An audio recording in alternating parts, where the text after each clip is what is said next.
All right, so welcome to Steve's Vintage Model Builds, and this is the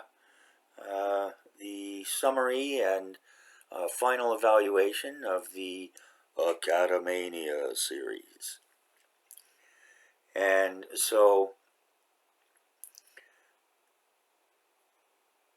first of all, I hope everybody's enjoyed the series. I know everybody got back to their busy lives after Christmas and so on and so forth. But you know, they're just 25, 30-minute videos, give you an idea of what's going on.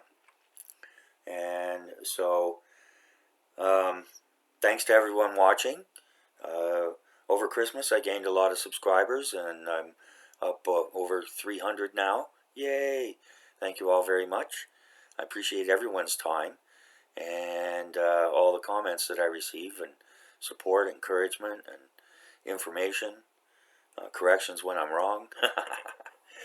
Yeah, so thanks everybody very much, and I hope that this series has made help people to just kind of kick back a bit and work our way through the January blues. I'm going to put this up right after the final episode, probably with a poll. And so you just go to the community section of my channel, and you'll be able to vote on what your favorite kit was out of the 4 or 5, and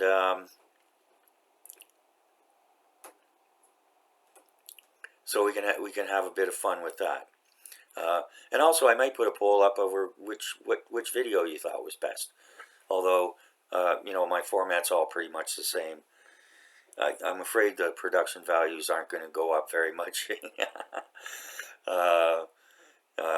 Not doing very well learning to stitch together videos. I think the best we'll be able to do is some decent live streams. Excuse me, with chat.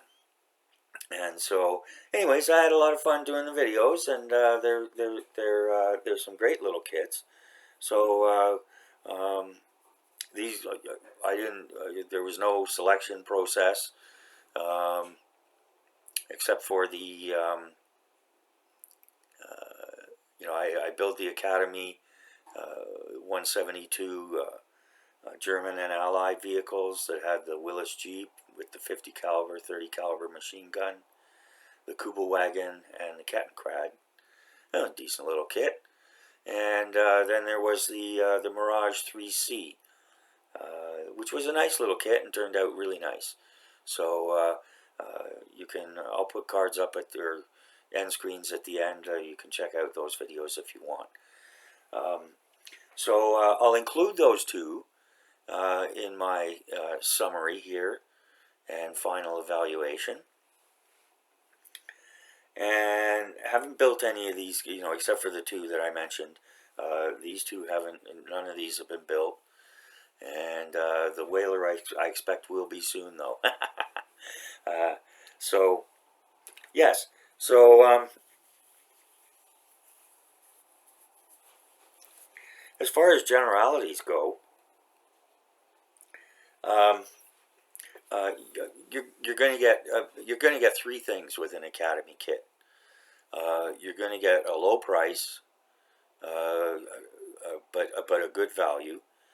You're going to get a kit that goes together nicely, and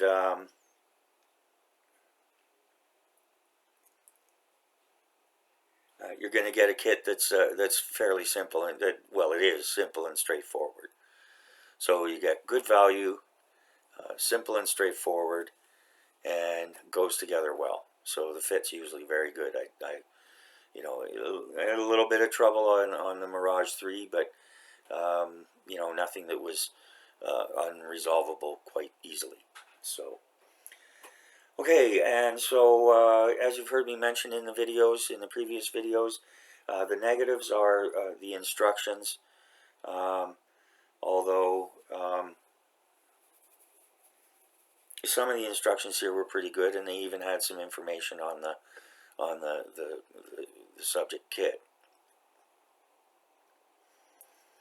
And hoping that they're going to do more of that. And the other thing is the decals, especially for 172 kits.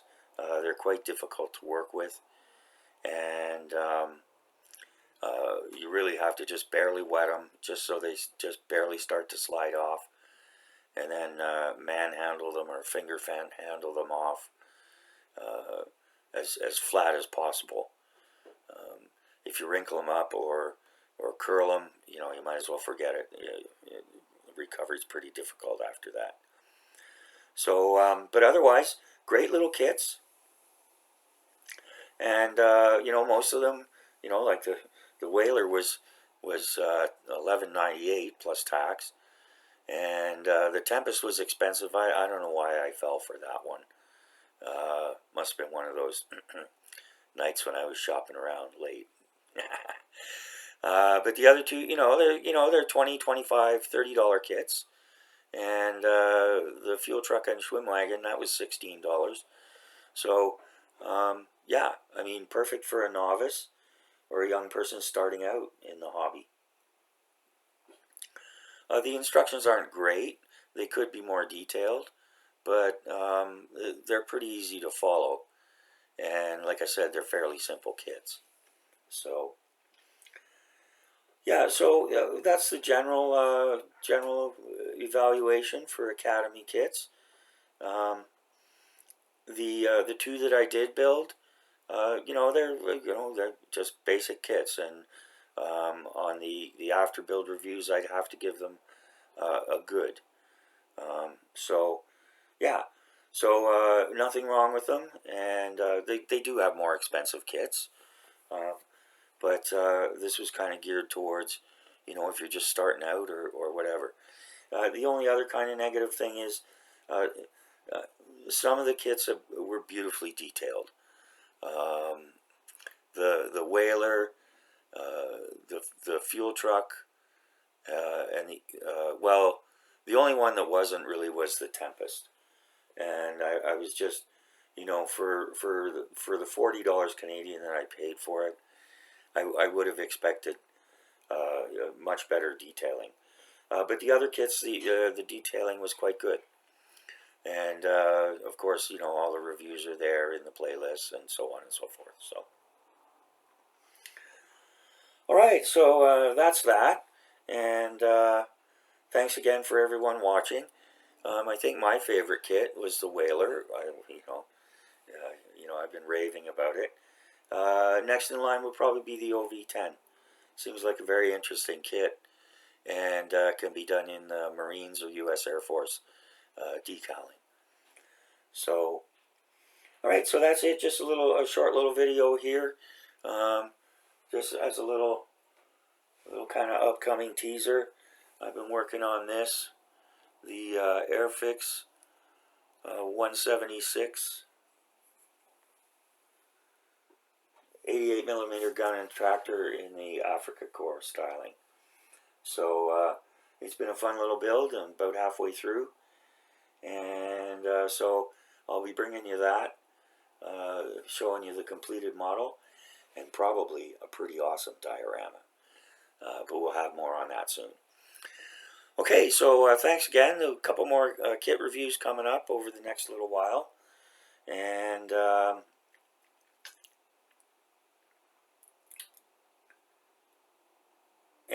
lot more builds. I don't think I might occasionally, but I think basically my builds, my build videos are going to be just showing work I've shown, work I've done, not as I work. I don't do anything special that's worth watching. And as far as building the kits are concerned, all very basic techniques. But if there is something that comes up, then I might, or if I just feel like it, I might do a short little video on starting out a kit or whatever. As a matter of fact, I might do that. I've got one, just a short one for starting out on the tractor for the Airfix Vintage Classic there. So, that might pop up. I think it's only about 8 minutes long, but that'll get you going, and then updates after that. All right, so thanks again. I appreciate everyone's time and attention. Always welcome the comments. Shout out to all my buddies over there in the UK, and to Terry too. Glad to know you're home and just hanging out. So hope you can make it down to the hobby room for a chat. All right, so thanks again, everybody, and we'll be talking to you soon.